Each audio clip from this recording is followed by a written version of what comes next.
Quick fitness reality check. Most people who start in January won't make it to March. Not because they're lazy, but because their plan was designed to fail. So in this video, I'm going to show you the simple ways how to make sure that you will not be one of those people who quit, and that your new 2026 fitness habits survive low motivation, busy weeks, and real life. So why is it that each year, the ambitious goals set in January already fade by February? The first reason is all or nothing mindset. You think, if I'm going to make a change, I need to give up everything from my old life. It's now or never.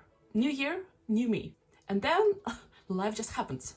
A couple of years ago, in January, I decided that this year is gonna be my year and I need to hit all the goals I could imagine. I was about turning 30 in the end of the year and I'm like, yeah, I want to spend the last years of my 20s wisely. So I started a training routine that was drastically more intense than what I usually did. And whenever I wanted to give my muscles more rest, I was like, don't you skip the gym, you skipper. And guess how much of those goals I hit that year? I wish the number would be 1, but it's actually 0. I hit 0 goals. And it was only when I realized that my training experience by that time point was not enough for this kind of intense training routine, and I started taking everything one step at a time, for example, switching to exercise progressions, only then I started seeing results. The definition of insanity is doing the same thing over and over and expect a different result.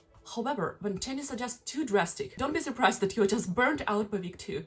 So for example, if you'd like to eat healthier, start replacing ingredients gradually, week by week. It may be a little bit uncomfortable, but at least it's tolerable. First small action will prepare you for the next action. And then, when those actions compound over time, it will lead to the big results. However, there is another layer to this quitting problem. If you're watching this video, may I guess you're probably a human. And humans tend to prioritize present moment. In behavioral economics, this is called hyperbolic discounting. We prioritize present rewards over future rewards. And this is just because the present rewards are certain and visible. And yeah, ideally, it would be perfect to just remind yourself that your future results will be so worth your daily sacrifices. However, because the motivation tends to come and go, such reminders will just not work for every person every day. Therefore, instead of fighting your present bias, let us become friends with it. And you can do that by rewarding yourself immediately. For example, create a playlist with all of your favorite songs and only listen to that while you're working out. Or promise yourself that after you work out, you're gonna read a chapter in your favorite book with a cup of your favorite tea. This way, you will actually start associating working out with something positive, and this will increase the chance that you will actually show up. But let's be honest, even if you master this, it still may not be enough, because the next point is what a lot of people actually miss, and I've been there. I was hearing about that from different people online, but was denying that this is true for quite some time, until it finally clicked. And this is that your environment sets you up. Because what people in a circle are discussing and telling you can have a huge influence on you. And listen, even if you don't agree with what you hear, constantly hearing certain things can create doubts in your head. Oh, what's wrong with me for thinking that way? Why am I like that? If no one in your circle share your goals, it can become much more difficult for you to proceed. Because despite your friends being good people who share a lot of common interests with you, they may not necessarily support or understand the thing that you do. They may have little understanding of what you're talking about, or just different values on some things. But if you don't find the person who supports you on your new goal, for example, working out, in 2026, when the algorithms are literally working to match your interests, you can also surround yourself with the content that supports you.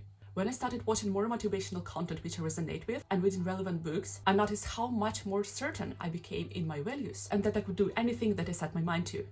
However, even though it sounds like a good plan, the next problem may still become a bottleneck. And unfortunately, this is the problem that the majority of beginners have to face. And this is lack of confidence or identity conflict. When you're just starting out, it's way too common to just lack confidence and compare yourself to others. And the thing is that this lack of confidence often leads to the drop in your motivation. And a lot of people quit just because they think that this is not for them and they are just not that fit person. They don't look like a fitness influencer and they're not performing well compared to a lot of other people at the gym. I was there too. I thought that I just don't have genetics for gym. However, what really changed the game for me is that when I understood that I don't have to be confident to do things, because it's literally impossible to be confident unless you've done the thing like many times. This is just not how it works. You should achieve the certain level of autonomy and competence before you feel confident. So I just became accountable of things. I'm just a beginner, and yeah, I'm not confident. I'm not there yet, but I will be there.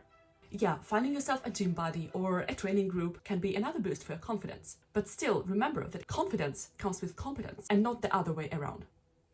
However, it's actually the next point where most people get stuck. And this time it has to do something with the practical side of things. You have probably started working out multiple times and then quit just because there is too much information out there. And this is especially true if you're starting all by yourself without a fitness coach. Maybe you scroll the feed and see all the Instagram workouts. Or maybe you ask ChatGPT to create a perfect plan for you and you just don't understand what you should be listening to. The thing is that most of the workouts you see online will work. However, if you're constantly jumping between complicated fitness routines, you may never acquire understanding of what you're actually doing. You should get used to the basics before you start experimenting. It's like bodyweight workouts or beginner calisthenics, or basic gym compound exercise that train multiple muscle groups at the same time, like squats, deadlifts, lat pull downs, and so on. You can check all the relevant sources, and I will also be posting a video on the ultimate workout plan for 2026 soon, so you can check it out too, if you'd like to. And the last crucial point, no matter how hard you try, badly designed systems can break the whole thing. Because as we know, motivation comes and goes, and if you don't have the system that supports you on the difficult days, your routine may just completely fall apart. Imagine that you have an important meeting at work. You will probably do your best not to skip it. That's quite obvious. But then why won't you just treat your workouts the same way? If you set to your calendar that you will work out, for example, on Monday, Wednesday and Friday at 5 p.m, there is way larger chance that you will actually show up than if you, for example, say, I will work out 3 times next week. If your workout is in your calendar like a meeting, it becomes real. I was underestimating systems for a very long time, but then I realized that yeah, if you're probably used to working out and love it, then you will show up anyway. However, if you know that you struggle to show up, scheduling would be just irreplaceable. I will do things that I like no matter what, but have to schedule the tasks that I see as mundane, just because they still have to be done to see the progress. Remember that motivation starts habits, but systems keep them alive. Indeed, it's true that most people quit by February, but it's also true that you don't have to be one of them. Design better habits and consistency becomes easier than quitting. And if you want help with that, stay around. There are more videos coming soon. And if you like this video, hit the like button and we see each other in the next one.